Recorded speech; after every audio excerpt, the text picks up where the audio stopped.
สุภาพสตรีและสุภาพบุรุษเคยสงสัยไหมว่าผู้หญิงต้องการอะไรกันแน่บางครั้งคำตอบไม่ได้อยู่ที่สิ่งที่คุณให้แต่ซ่อนอยู่ในความเจ็บปวดที่เธอเก็บไว้ข้างในเธออยากให้ใครสักคนเข้าใจแม้คำพูดไม่สามารถอธิบายหัวใจของเธอได้วันนี้คุณกำลังจะได้ยินความจริงความรักความเข้าใจและพลังที่สามารถเปลี่ยนชีวิตเธอและคุณเคยสังเกตไหมว่าเมื่อผู้หญิงยิ้มโลกทั้งโลกเหมือนสว่างไสวขึ้นทันทีแต่เบื้องหลังรอยยิ้มนั้นมักซ่อนความปรารถนาความฝันและความหวังที่ลึกซึ้งกว่าที่ตาเห็นหลายครั้งผู้หญิงถูกมองเพียงแค่ความสวยแต่แท้จริงแล้วความสวยงามนั้นเป็นเพียงเปลือกนอกเธอไม่ได้ต้องการแค่คำชมหรือของขวัญราคาแพงผู้หญิงต้องการความเข้าใจที่มาจากใจจริงเข้าใจที่ไม่จำเป็นต้องพูดออกมาแต่สัมผัสได้ในทุกคำพูดทุกการกระทำทุกสายตาที่มองบางครั้งเธอต้องการใครสักคนที่รับฟังเธอโดยไม่ตัดสินใจไม่แก้ไขแค่ฟังและอยู่ตรงนั้นด้วยความจริงใจฉันจำได้ว่ามีครั้งหนึ่งที่ผู้หญิงคนหนึ่งนั่งอยู่คนเดียวในสวนสาธารณะสายลมพัดผ่านผมเห็นเธอหัวเราะกับเพื่อนแต่บางช่วงเวลาความเงียบบนใบหน้าก็เผยให้เห็นความอ่อนแอที่ซ่อนอยู่นั่นคือความจริงผู้หญิงต้องการความปลอดภัยความมั่นคงไม่ใช่เพียงแค่ในแง่วัตถุแต่เป็นความปลอดภัยทางใจเธอต้องการรู้ว่าเธอสำคัญเธอมีค่าเธอไม่ได้อยู่เพียงลำพังในโลกที่วุ่นวายนี้และเมื่อพูดถึงความรักผู้หญิงต้องการความรักที่แท้จริงไม่ใช่ความรักที่เพียงผ่านคำหวานแต่ต้องการความรักที่ยืนหยัดในทุกสถานการณ์คุณเคยถามตัวเองไหมว่ารอยยิ้มของเธอวันนี้เกิดจากอะไรหรือเธอปกปิดอะไรไว้เบื้องหลังสายตาผู้หญิงต้องการใครสักคนที่สามารถยืนอยู่ข้างเธอในวันที่มืดมนวันที่ความหวังดูเลือนรางและไม่เพียงยืนอยู่แต่จับมือเทอันนั้นเมื่อโลกเหมือนกำลังทดสอบใจเธอหลายคนอาจคิดว่าเธอต้องการคำพูดหวานๆหรือดอกไม้แต่แท้จริงแล้วเธอแค่ต้องการความจริงใจในความสัมพันธ์ความเข้าใจและความทุ่มเทจากใครสักคนที่ไม่ทิ้งเธอเมื่อเวลายากลำบากฉันเคยเห็นผู้หญิงคนหนึ่งร้องให้บนม้านั่งในสวนเธอไม่ได้ร้องไห้เพราะเสียใจเรื่องเล็กน้อยแต่เพราะความเหงาและความรู้สึกว่าตัวเองไม่ได้ถูกเข้าใจในช่วงเวลานั้นมีใครสักคนเข้ามาเพียงยืนอยู่ข้างเธอไม่ต้องพูดอะไรแค่เป็นเพื่อนในความเงียบนี่แหละคือสิ่งที่เธอปรารถนาผู้หญิงต้องการความเชื่อใจที่จะเปิดใจเชื่อใจที่จะเป็นตัวเองโดยไม่ต้องแซงทำหรือปกปิดความเจ็บปวดและเธอยังต้องการแรงบันดาลใจใครสักคนที่มองเห็นศักยภาพในตัวเธอแม้เธอจะไม่เชื่อว่าตัวเองทำได้เธออยากรู้ว่ามีใครสักคนที่เชื่อในความฝันของเธอและพร้อมจะยืนอยู่เคียงข้างไม่ว่าจะเป็นความสำเร็จหรือความล้มเหลวบางครั้งผู้หญิงต้องการแค่ความเรียบง่ายแค่ใครสักคนที่ถามว่าวันนี้เป็นอย่างไรบ้างด้วยความจริงใจและรอฟังคำตอบโดยไม่รีบตัดสินและเมื่อเธอหัวเราะเธอต้องการให้ใครสักคนหัวเราะไปกับเธอด้วยไม่ใช่แค่หัวเราะกับเรื่องตลกแต่หัวเราะประกับความสุขความสำเร็จเล็กๆของเธอผู้หญิงบางคนต้องการใครสักคนที่ท้าทายเธอให้เติบโตไม่ใช่ท้าทายให้แข่งขันแต่ท้าทายให้เป็นเวอร์ชั่นที่ดีที่สุดของตัวเองเธออยากได้ความสัมพันธ์ที่เต็มไปด้วยความเคารพในความคิดเคารพในความฝันเคารพในความรู้สึกคุณเคยสังเกตไหมว่าเมื่อผู้หญิงรู้สึกว่าตัวเองถูกเข้าใจเธอจะเปล่งประกายเหมือนดวงดาวนั่นคือพลังของการถูกมองเห็นถูกฟังและถูกเข้าใจและแม้ว่าเธอจะดูเข้มแข็งผู้หญิงก็ยังต้องการใครสักคนที่สามารถทำให้เธออ่อนแอได้โดยไม่ต้องกลัวการถูกทอดทิ้งเธอต้องการความรักนี่ไม่สมบูรณ์แบบแต่เป็นความรักที่แท้จริงที่ซื่อสัตย์แม้ในวันที่หัวใจเต็มไปด้วยความกลัวและในความเงียบสงัดของกลางคืนเธออาจคิดถึงใครสักคนที่ไม่เคยทำให้เธอรู้สึกเดียวดายผู้หญิงต้องการความเข้าใจที่ลึกซึ้งเข้าใจที่ไม่เพียงรู้แต่รู้สึกเข้าใจที่ไม่เพียงเห็นแต่สัมผัสและเมื่อพูดถึงความสัมพันธ์เธออยากได้ใครสักคนที่เต็มใจเดินเคียงข้างเธอในทุกก้าวแม้ถนนจะครุขระแม้ฝนจะตกหนักเธออยากรู้สึกว่ามีใครสักคนที่เฝ้าดูแลเธอแม้ไม่พูดคำว่าฉันอยู่ตรงนี้ทุกนาทีแต่การกระทำของเขาพูดแทนคำพูดนั้นทั้งหมดบางครั้งผู้หญิงต้องการเพียงการกอดที่อบอุ่นการกอดที่บอกว่าไม่เป็นไรทุกอย่างจะดีขึ้นโดยไม่ต้องมีคำพูดผู้หญิงต้องการความรักที่เติบโตไปพร้อมกันไม่ใช่ความรักที่หยุดนิ่งหรือทำให้เธอรู้สึกว่าต้องเปลี่ยนตัวเองเพื่อใครและในขณะที่โลกหมุนไปเร็วผู้หญิงอยากมีใครสักคนที่หยุดเวลาเพียงเพื่ออยู่กับเธอเพียงไม่กี่นาทีแต่ทำให้เธอรู้สึกว่าเวลานั้นมีค่าผู้หญิงต้องการความเข้าใจในความเป็นตัวเองความเข้าใจในความฝันและความเข้าใจในความรู้สึกที่ซับซ้อนเธออยากให้ใครสักคนยืนอยู่เคียงข้างไม่ใช่เพื่อบังคับให้เธอเปลี่ยนแต่เพื่อสนับสนุนให้เธอเติบโตและเชื่อมั่นในตัวเองและสุดท้ายผู้หญิงต้องการรักที่เป็นแรงบันดาลใจให้เธอกล้าเผชิญหน้ากับโลกให้เธอเชื่อมั่นว่าทุกความฝันเป็นไปได้เธอต้องการความรักที่สร้างความสุขความมั่นคงและความกล้าความรักที่ให้เธอรู้สึกว่าโลกใบนี้กว้างใหญ่แต่เธอไม่เคยต้องเดินเพียงลำพังเพราะในที่สุดสิ่งที่ผู้หญิงต้องการไม่ใช่ความสมบูรณ์แบบแต่เป็นความจริงใจความเข้าใจและความรักที่แท้จริงจากใจสู่ใจและในความรักนั้นผู้หญิงไม่ได้ต้องการเพียงความโรแมนติกชั่วคราวแต่ต้องการความรักที่เป็นแรงขับเคลื่อนให้เธอก้าวผ่านความกลัวความไม่แน่นอนและความเจ็บปวดที่ชีวิตมอบให้คุณเคยเห็นผู้หญิงคนหนึ่งยืนอยู่ท่ามกลางความมืดเธออาจหัวเราะแต่อย่าลืมว่าข้างในหัวใจของเธอมีเสียงร้องที่ไม่เคยได้ยินจากใครเธออยากให้ใครสักคนยืนอยู่ตรงนั้นไม่ใช่เพื่อปกป้องเธอจากทุกสิ่งแต่เพื่อเป็นเพื่อนร่วมทางในทุกการต่อสู้ให้เธอรู้ว่าเธอไม่ได้สู้เพียงลำพังความอดทนเป็นสิ่งที่ผู้หญิงต้องการเห็นในความรักอดทนที่จะฟังอดทนที่จะเข้าใจอดทนที่จะยืนเคียงข้างแม้ในวันที่เหน็ดเหนื่อยที่สุดหลายครั้งเธอต้องเผชิญกับการต่อสู้ภายในตัวเอง เธออาจสงสัยว่าตัวเองเพียงพอหรือไม่เธออาจลังเลว่าความฝันนั้นมีค่าแค่ไหนและเธออาจกลัวว่าความรักที่เธอให้จะหายไปอย่างง่ายดายแต่ผู้หญิงต้องการใครสักคนที่เชื่อมั่นในตัวเธอแม้เธอไม่เชื่อมั่นในตัวเองและนี่คือสิ่งสำคัญที่สุดความรักที่แท้จริงไม่ได้อยู่แค่คำพูดที่หวานหูแต่เกิดขึ้นในทุกการกระทำทุกการรอคอยและทุกความเข้าใจที่ไม่ต้องใช้คำฉันเคยเห็นผู้หญิงคนนั้นเดินกลับบ้านในยามค่ำคืนณสายฝนตกหนักเธอพยายามวิ่งแต่ไม่สามารถหนีความรู้สึกที่ซ่อนอยู่ข้างในได้แล้วมีใครสักคนปรากฏตัวขึ้นแค่ร่มหนึ่งค้ำเธอไว้แค่เสียงพูดเบาๆว่าฉันอยู่ตรงนี้และเพียงแค่นั้นเธอรู้สึกอบอุ่นในใจมากกว่าที่เคยได้รับของขวัญใดๆผู้หญิงต้องการความรักที่ยืนหยัดแม้โลกหมุนเร็วและความท้าทายรอบตัวไม่สิ้นสุดและในความสัมพันธ์นั้นเธอต้องการความจริงใจแบบไม่มีเงื่อนไขใครสักคนที่ไม่เพียงรับฟังเมื่อเธอเล่าเรื่องสุขแต่รับฟังเมื่อเธอเล่าเรื่องความเจ็บปวดรับฟังแม้เรื่องนั้นซับซ้อนและไม่มีคำตอบง่ายๆคุณรู้ไหมว่าหาระต่อสู้ภายในของผู้หญิงบางครั้งคือการพิสูจน์ตัวเองทุกวันเธอต้องเผชิญกับความคาดหวังของสังคมความเปรียบเทียบกับผู้อื่นและความรู้สึกว่าตัวเองยังไม่เพียงพอและใครสักคนที่เธอต้องการคือใครสักคนที่มองเธอด้วยสายตาที่เต็มไปด้วยความเคารพและบอกเธอด้วยการกระทำว่าคุณมีค่าคุณทำได้ผู้หญิงต้องการใครสักคนที่ยืนอยู่เคียงข้างไม่ใช่เพื่อแก้ไขปัญหาทุกอย่างแต่เพื่อเป็นแรงสนับสนุนให้เธอค้นพบความเข้มแข็งของตัวเองความรักที่แท้จริงเป็นเหมือนการเดินทางในภาพยนตร์มีฉากที่เธอหัวเราะอย่างเต็มที่มีฉากที่เธอร้องไห้ใหญ่ณความเงียบและมีฉากที่เธอต้องตัดสินใจเองแต่เธอรู้ว่ามีใครสักคนที่อยู่ในทุกฉากนั้นคุณเคยเห็นเธอยิ้มหลังผ่านพายุไหมนั่นคือความสุขที่เกิดจากความอดทนความเข้าใจและความรักที่ไม่สั่นคลอนผู้หญิงต้องการใครสักคนที่ให้เธอเป็นตัวเองอย่างเต็มที่แม้เธอจะเข้มแข็งแม้เธอจะอ่อนแอแม้เธอจะกลัวแม้เธอจะไม่มั่นใจและการเติบโตของตัวเองเป็นสิ่งที่เธอต้องการเห็นในความสัมพันธ์เช่นกันเธอต้องการใครสักคนที่ท้าทายให้เธอเป็นคนที่ดีกว่าเดิมแต่ไม่ทำให้เธอรู้สึกว่าถูกบังคับหรือถูกตัดสินบางครั้งผู้หญิงก็ต้องการความเงียบเพียงแค่ใครสักคนที่นั่งอยู่ข้างเธอฟังเสียงหัวใจของเธอแม้ไม่มีคำพูดใดๆแต่ความรู้สึกนั้นลึกซึ้งเกินกว่าคำพูดผู้หญิงต้องการความรักที่ไม่กลัวที่จะสู้เพื่อเธออยากเห็นใครสักคนที่พร้อมจะยืนหยัดกับเธอแม้เธอเองยังลังเลในเส้นทางของตัวเองและนี่คือความงดงามของมนุษย์ความรักไม่เพียงเติมเต็มชีวิตแต่ยังช่วยให้เธอเติบโตเธอเรียนรู้ที่จะให้อภัยเธอเรียนรู้ที่จะเข้าใจและเธอเรียนรู้ที่จะกล้าเผชิญหน้ากับโลกบางครั้งผู้หญิงต้องการแค่การกอดสั้นๆแต่เต็มไปด้วยความอบอุ่นการกอดที่พูดแทนคำว่าคุณไม่ได้อยู่คนเดียวเธอต้องการความสัมพันธ์ที่ทั้งสองฝ่ายเติบโตไปพร้อมกันไม่ใช่ความรักที่ทำให้ใครสักคนรู้สึกได้ค่าหรือหลงทางในตัวเองและเมื่อเธอมีใครสักคนที่เห็นคุณค่าของเธออย่างแท้จริงเธอจะกล้าเปิดใจและโลกของเธอจะเต็มไปด้วยความกล้าและความหวังผู้หญิงต้องการใครสักคนที่ฟังเธอด้วยหัวใจไม่ใช่แค่หูใครสักคนที่เชื่อมั่นในความฝันของเธอแม้เธอจะไม่เชื่อในตัวเองใครสักคนที่พร้อมจะยืนหยัดในวันที่โลกเหมือนทดสอบทุกความรู้สึกและในทุกการเดินทางผู้หญิงต้องการรู้สึกว่าความรักนั้นไม่ได้เป็นภาระแต่เป็นแรงผลักดันเป็นแรงทีทำให้เธอยิ้มแม้เมื่อหัวใจเจ็บเป็นแรงที่ทำให้เธอยืนขึ้นแม้เมื่อโลกพยายามทำให้เธอล้มเป็นแรงที่ทำให้เธอเชื่อมั่นในความดีของตัวเอง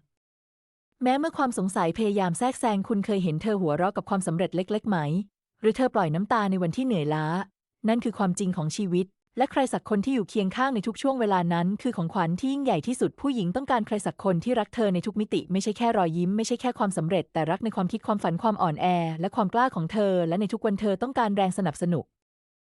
ที่จะทำให้เธอเติบโตความรักที่เต็มไปด้วยความอดทนความเข้าใจและความเชื่อมั่นผู้หญิงต้องการความรักที่ทำให้เธอรู้สึกว่าโลกนี้เต็มไปด้วยความเป็นไปได้และเธอไม่ได้ถูกทิ้งไว้เพียงลำพังในการเดินทางของชีวิตและเมื่อเธอได้รับความรักแบบนั้นเธอจะเปล่งประกายเหมือนดวงดาวในคืนมืดและความเข้มแข็งของเธอจะกลายเป็นแรงบันดาลใจให้คนรอบข้างเพราะในที่สุดสิ่งที่ผู้หญิงต้องการไม่ใช่เพียงแค่คำพูดหวานหรือของขวัญราคาแพงแต่คือความรักความเข้าใจความอดทนและการสนับสนุนที่แท้จริงความรักที่ทำให้เธอเติบโตความรักที่ทำให้เธอกล้าเผชิญโลกความรักที่ทำให้เธอเชื่อมั่นในตัวเองและความรักที่ทำให้เธอรู้สึกว่าเธอไม่ได้เดินอยู่คนเดียวและในความเงียบของค่ำคืนเธอเคยนั่งคนเดียวมองไปที่ฟ้ากว้างเฝ้าถามตัวเองว่าเมื่อไหร่ความฝันจะเป็นจริงและเมื่อไหร่ความเหนื่อยล้าจะหมดไปแต่ทุกครั้งที่เธอเริ่มท้อความหวังเล็กๆก็เกิดขึ้นในใจแสงเล็กๆที่บอกว่ายังไม่สายเกินไปผู้หญิงต้องการแรงสนับสนุนที่จะทำให้เธอกล้าฝันต่อแม้เส้นทางข้างหน้าจะเต็มไปด้วยความไม่แน่นอนและความล้มเหลวบางครั้งการต่อสู้ภายในของเธอคือการพิสูจน์ตัวเองทุกวันการต่อสู้กับความกลัวการต่อสู้กับความสงสัยการต่อสู้กับเสียงที่บอกว่าคุณไม่สามารถทำได้แต่ผู้หญิงต้องการใครสักคนที่อยู่เคียงข้างในทุกการต่อสู้ใครสักคนที่บอกโดยไม่ต้องพูดว่าฉันเชื่อในคุณความรักที่แท้จริงเป็นเหมือนแรงลมที่พัดผ่านทะเลทรายแม้ร้อนแรงและแห้งแล้งมันก็ยังมีพลังให้ชีวิตเติบโตผู้หญิงต้องการความรักที่ไม่เพียงสร้างความอบอุ่นชั่วคราวแต่สร้างแรงผลักดันให้เธอก้าวต่อไปเมื่อเธอรู้สึกว่าโลกเต็มไปด้วยอุปสรรคฉันเคยเห็นผู้หญิงคนนั้นยืนอยู่กลางสายฝนเปียกชุ่มแต่ไม่ยอมหนีเธอหยิบร่มขึ้นมาเองแต่ภายในใจกลับรู้สึกเปราะบางแล้วมีใครสักคนเดินเข้ามายื่นร่มให้เธอและเพียงแค่ร่มนั้นก็ทำให้เธอรู้สึกปลอดภัยมากกว่าที่เคยนั่นและคือพลังของความเข้าใจ พลังของความรักที่ไม่ต้องพูดเยอะแต่ทำให้หัวใจเต็มไปด้วยความเข้มแข็งผู้หญิงต้องการใครสักคนที่เห็นคุณค่าในตัวเธอแม้เธอเองยังไม่เห็นคุณค่าในความอ่อนแอคุณค่าในความกล้าคุณค่าในความฝันที่ยังไม่เกิดความรักไม่ใช่เพียงคำพูดหวานหรือดอกไม้ที่สวยงามแต่เป็นการอยู่เคียงข้างเมื่อหัวใจสั่นคลอนเป็นการเชื่อมั่นเมื่อเธอยังสงสัยเป็นแรงผลักดันให้เธอก้าวแม้เมื่อเหนื่อยล้าและในแต่ละวันผู้หญิงต้องเผชิญกับความท้าทายมากมายเธอต้องต่อสู้กับความคาดหวังของคนรอบข้างต้องต่อสู้กับความคิดของตัวเองและต้องต่อสู้กับความรู้สึกว่าตัวเองยังไม่เพียงพอแต่ผู้หญิงต้องการใครสักคนที่ยืนอยู่ข้างเธอไม่ใช่เพื่อทำให้การต่อสู้หายไปแต่เพื่อเป็นแรงสนับสนุนให้เธอเห็นว่าทุกความพยายามมีค่าคุณเคยเห็นเธอยิ้มหลังจากวันอันยาวนานไหมนั่นไม่ใช่รอยยิ้มธรรมดาแต่เป็นรอยยิ้มของคนที่รู้ว่าตัวเองมีความเข้มแข็งเธอฝ่าฟันทุกความท้าทายและยังคงเชื่อมั่นในความรักและความหวังผู้หญิงต้องการใครสักคนที่เชื่อมั่นในความฝันของเธอแม้เธอเองยังไม่มั่นใจใครสักคนที่พร้อมจะรอเธอแม้เส้นทางนั้นยาวไกลและเต็มไปด้วยอุปสรรคและความเข้าใจเป็นสิ่งที่ผู้หญิงต้องการมากที่สุดเข้าใจในวันที่เธอเหนื่อยล้าเข้าใจในวันที่เธอโกรธเข้าใจในวันที่เธออ่อนแอและเข้าใจแม้เธอไม่พูดอะไรผู้หญิงต้องการความรักที่ไม่ทำให้เธอรู้สึกถูกตัดสินแต่ทำให้เธอรู้สึกว่าตัวเองมีค่าทำให้เธอรู้สึกว่าเธอสามารถเป็นตัวเองได้เต็มที่ทำให้เธอรู้สึกว่าทุกความพยายามและทุกความฝันของเธอมีความหมายฉันเคยเห็นผู้หญิงคนนั้นยืนอยู่ท่ามกลางแสงอาทิตย์ยามเช้าเธอสูดลมหายใจลึกๆและในดวงตาของเธอฉันเห็นความหวังความกล้าและความเข้มแข็งเธอไม่ได้เพียงรอดชีวิตแต่กำลังเติบโตผู้หญิงต้องการความรักที่เป็นแรงบันดาลใจแรงบันดาลใจที่จะเผชิญโลกด้วยรอยยิ้มแรงบันดาลใจที่จะสู้ต่อแม้วันที่เหน็ดเหนื่อยแรงบันดาลใจที่จะเชื่อมั่นในตัวเองแม้เสียงในหัวจะบอกว่าเธอไม่พอและในทุกความสัมพันธ์ผู้หญิงต้องการใครสักคนที่ทำให้เธอรู้สึกว่าโลกไม่ได้โหดร้ายว่าเธอไม่ได้ถูกทิ้งเพียงลำพังว่าแม้ความฝันใหญ่ที่สุดก็มีใครสักคนพร้อมเดินเคียงข้างผู้หญิงต้องการความรักที่ทำให้เธอเข้มแข็งและอ่อนโยนพร้อมกันทำให้เธอกล้าเผชิญความท้าทายทำให้เธอรู้สึกว่าทุกความพยายามมีค่าและทำให้เธอรู้สึกว่าโลกนี้เต็มไปด้วยความหวังและในความเงียบของค่ำคืนบางครั้งเธออาจนั่งคนเดียวแต่ถ้ามีใครสักคนอยู่ข้างเธอแค่เพียงอยู่เงียบๆด้วยกันเพียงแค่ฟังเสียงหัวใจของเธอเพียงแค่จับมือเธอแน่นๆก็เพียงพอที่จะให้เธอก้าวต่อไปผู้หญิงต้องการใครสักคนที่รักเธอในทุกมิติไม่ใช่เพียงรอยยิ้มไม่ใช่เพียงความสำเร็จแต่รักในความคิดความฝันความอ่อนแอและความกล้าของเธอและในทุกก้าวของชีวิตคอวหามารักนั้นจะเป็นแรงสนับสนุนให้เธอเติบโตเป็นแรงผลักดันให้เธอก้าวข้ามความกลัวเป็นแรงที่ทำให้เธอรู้สึกว่าเธอไม่ได้อยู่คนเดียวและเป็นแรงที่ทำให้เธอกล้าเผชิญโลกด้วยหัวใจเต็มเปี่ยมเพราะในทุกวันผู้หญิงต้องการแรงสนับสนุนแรงสนับสนุนที่จะให้เธอเชื่อมั่นในตัวเองแรงสนับสนุนที่จะทำให้เธอรู้สึกว่าทุกความพยายามมีค่าแรงสนับสนุนที่จะทำให้เธอรู้สึกว่าเธอไม่ได้ถูกทอดทิ้งและเมื่อเธอได้รับสิ่งนั้นเมื่อเธอได้รับความรักความเข้าใจและความสนับสนุนเธอจะเปล่งประกายเหมือนดวงดาวเธอจะกล้าเผชิญความท้าทายและเธอจะเชื่อมั่นในพลอันของตัวเองผู้หญิงต้องการแรงบันดาลใจความรักความเข้าใจและความหวังสิ่งเหล่านี้ทำให้เธอเข้มแข็งสิ่งเหล่านี้ทำให้เธอกล้าเผชิญโลกและสิ่งเหล่านี้ทำให้เธอรู้สึกว่าเธอไม่ได้เดินอยู่เพียงลำพังในทุกสายลมทุกหยดฝนทุกรอยยิ้มทุกน้ำตาความรักและความเข้าใจจะทำให้หัวใจของเธอเติบโตและทำให้เธอกล้าเชื่อมั่นในตัวเองและในโลกที่เต็มไปด้วยความท้าทายเธอจะยืนหยัดพร้อมกับความหวังพร้อมกับความรักและพร้อมกับความเชื่อมั่นในตัวเองและในบางวันที่เงียบสงัดเธออาจนั่งอยู่คนเดียวฟังเสียงหัวใจของตัวเองเต้นแรงและรู้สึกถึงความเจ็บปวดที่เก็บไว้ภายในความเจ็บปวดนั้นไม่ใช่เพียงร่องรอยจากความผิดหวังแต่เป็นร่องรอยของการรักการเชื่อใจและการให้หัวใจเต็มที่แม้บางครั้งเธออาจถูกทิ้งไว้เพียงลำพังผู้หญิงต้องการความเข้าใจในความเจ็บปวดนั้นไม่ใช่เพียงการพูดว่าไม่เป็นไรแต่เป็นการอยู่เคียงข้างเมื่อโลกหมุนเร็วการจับมือเธอแน่นเมื่อเธอกลัวการยอมรับความรู้สึกของเธอโดยไม่ต้องแก้ไขหรืออธิบายและในความสัมพันธ์ของมนุษย์บ่อยครั้งเรามองข้ามพลังของการให้อภัยผู้หญิงต้องการใครสักคนที่รู้จักให้อภัยไม่เพียงแค่ผู้อื่นแต่ยังให้ตัวเองด้วยใครซะคนที่รู้ว่าการให้อภัยไม่ใช่การลืมแต่เป็นการปลดปล่อยหัวใจปล่อยความเจ็บปวดเก่าๆให้กลายเป็นพลังในการก้าวต่อไปคุณเคยเห็นเธอร้องให้ไหมน้ำตาที่เธอซ่อนไว้ไม่ได้หมายความว่าเธออ่อนแอแต่มันคือการระบายความเจ็บปวดความกังวลความกลัวและเมื่อใครสักคนเข้ามาไม่ถามว่าทำไมแต่เพียงแค่ยื่นมือให้นั่นคือความรักที่แท้จริงความรักที่เข้าใจและรับฟังผู้หญิงต้องการความรักที่สามารถทำให้เธอกล้าเผชิญความกลัวความรักที่ยืนหยัดแม้โลกเหมือนจะถล่มลงมาความรักที่เป็นแรงสนับสนุนให้เธอกล้าเปิดใจอีกครั้งแม้หัวใจของเธอเคยถูกทำร้ายและในทุกความสัมพันธ์ผู้หญิงต้องการความเข้าใจว่าความเข้มแข็งและความอ่อนแอสามารถอยู่ร่วมกันเข้าใจว่าความกลัวและความหวังเป็นส่วนหนึ่งของชีวิตเข้าใจว่าการรักใครสักคนไม่ได้หมายความว่าโลกจะสมบูรณ์แต่หมายความว่าเธอไม่ต้องเผชิญโลกเพียงลำพังฉันเคยเห็นผู้หญิงคนหนึ่งนั่งบนเก้าอี้ริมหน้าต่างมองฝนตกเธอคิดถึงคนที่เธอรักเธอคิดถึงความทรงจำที่เคยเจ็บปวดแต่สายตาของเธอยังคงเปล่งประกายแห่งความหวังเพราะเธอรู้ว่าแม้ทุกอย่างจะล้มเหลวความรักและความเข้าใจยังคงมีค่าผู้หญิงต้องการใครสักคนที่มองเห็นความเข้มแข็งในความอ่อนแอใครสักคนที่ยอมรับทุกด้านของเธอทั้งดีและไม่ดีใครสักคนที่พร้อมจะยืนเคียงข้างแม้ในวันที่เธอไม่มั่นใจในตัวเองความรักที่แท้จริงเป็นเหมือนไฟที่ลุกโชนในความมืดมันทำให้เธอรู้สึกอบอุ่นมั่นคงและกล้าที่จะเผชิญความท้าทายมันทำให้เธอรู้สึกว่าทุกความเจ็บปวดมีค่าทุกน้ำตาคือบทเรียนและทุกความผิดหวังเป็นเพียงขั้นตอนสู่ ความเข้มแข็งผู้หญิงต้องการใครสักคนที่ทำให้เธอรู้สึกว่าโลกนี้ไม่โหดร้ายใครสักคนที่ทำให้เธอกล้าเปิดใจอีกครั้งใครสักคนที่ยืนอยู่เคียงข้างแม้เธอเคยถูกทำร้ายและใครสักคนที่เชื่อมั่นว่าความรักสามารถเยียวยาทุกสิ่งคุณเคยเห็นเธอยิ้มหลังจากวันที่เจ็บปวดไหมนั่นไม่ใช่รอยยิ้มธรรมดามันคือรอยยิ้มของคนที่ผ่านความทุกข์มาแล้วมันคือรอยยิ้มของความหวังมันคือรอยยิ้มที่บอกว่าเธอเข้มแข็งพอที่จะรักอีกครั้งและเธอกล้าเชื่อมั่นในตัวเองอีกครั้งผู้หญิงต้องการความสัมพันธ์ที่ทำให้หัวใจเต้นแรงไม่ใช่เพราะความหวานชั่วคราวแต่เพราะความจริงใจไม่ใช่เพราะของขวัญแต่เพราะการกระทำที่แสดงออกว่าเธอมีค่าไม่ใช่เพราะคำสัญญาแต่เพราะความเชื่อมั่นและความเข้าใจและทุกครั้งที่เธอเผชิญความท้าทายทุกครั้งที่เธอก้าวข้ามความกลัวและทุกครั้งที่เธอยิ้มแม้หลังความเจ็บปวดนั่นคือพลังของความรักพลังของความเข้าใจและพลังของความเข้มแข็งผู้หญิงต้องการใครสักคนที่ทำให้เธอรู้สึกว่าโลกนี้เต็มไปด้วยความหวังใครสักคนที่ทำให้เธอเชื่อมั่นในความรักอีกครั้งใครสักคนที่ทำให้เธอกล้าเผชิญความเจ็บปวดและยังคงรักและในทุกสายลมทุกหยดฝนทุกรอยยิ้มทุกน้ำตาผู้หญิงเรียน่ารู้ที่จะให้อภัยเรียนรู้ที่จะรักเรียนรู้ที่จะเชื่อมั่นในตัวเองและใครสักคนที่ยืนอยู่เคียงข้างทำให้ทุกบทเรียนเหล่านั้นมีค่าทำให้เธอรู้สึกว่าเธอไม่ได้เดินอยู่เพียงลำพังและทำให้หัวใจของเธอเติบโตเต็มไปด้วยความรักและความเข้าใจเธอเรียนรู้ว่าความเจ็บปวดไม่ใช่จุดจบแต่เป็นจุดเริ่มต้นของการเติบโตเธอเรียนรู้ว่าความรักที่แท้จริงไม่ได้สมบูรณ์แบบแต่เต็มไปด้วยความเข้าใจและความอดทนเธอเรียนรู้ว่าการให้อภัยทำให้หัวใจเบาและความเข้าใจทำให้เธอเข้มแข็งและเธอเรียนรู้ว่าทุกความสัมพันธ์ที่แท้จริงคือแรงบันดาลใจให้เธอก้าวต่อไปและเมื่อเธอยิ้มอีกครั้งเมื่อเธอหัวเราะอีกครั้งเมื่อเธอเผชิญความท้าทายด้วยความเข้มแข็งและเมื่อเธอรักอย่างเปิดใจ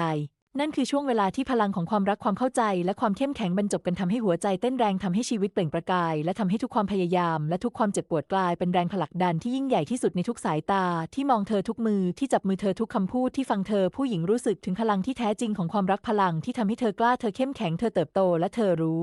ว่าแม้โลกจะโหดร้ายความเข้าใจและความรักยังคงอยู่รอบตัวเธอและนั่นคือสิ่งที่ทำให้หัวใจของเธอไม่เคยยอมแพ้